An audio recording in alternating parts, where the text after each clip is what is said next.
गासैनिसिमबो खुलुमबाय आरिमु बाय अंकिता एन्ड प्रशान्तआव नोंथांमोन गासैखौबो बरायबाय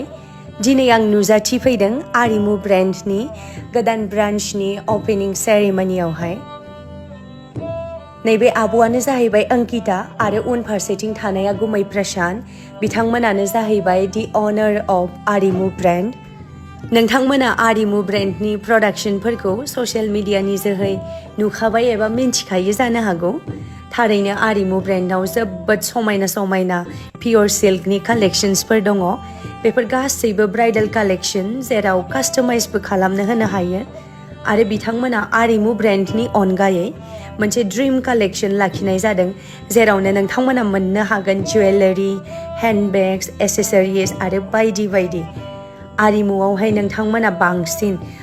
पियर सिल्कनि दख'नाखौ मोननो हागोन आरो लोगोसे प्रिटि कास्टमाइज ब्लाउसखौबो नोंथांमोना आरिमु बुटिकआवहाय मोननो हागोन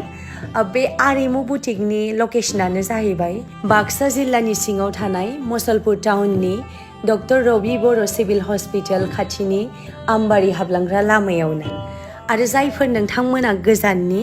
नोंथांमोना आरिमुनि इन्स्टाग्राम एकाउन्टआव थांनानै बिथांमोननिसिम अर्डार प्लेस खालामनो हागोन आरो बिथांमोननि एकाउन्टआव थांनानैहाय कालेक्शन्सफोरखौहाय नायहैनो हागोन आरो जायफोर नोंथांमोना खाथिनि नोंथांमोना नैबे बुटिकखौ भिजिट खालामफै आरो गावनि फसायनाय बादिहाय लानानै थांबानो जाबाय आं निजिनो आरिमुनि मोननै पियर सिल्कनि दख'नाखौहाय गानखांबाय थारैनो नायनो जोबोद समायना आरो गाननोबो कम्फर्टेबल बेनि थाखायनो आं गासैखौबो साजेस्ट खालामगोन गोजोननाय थाबाय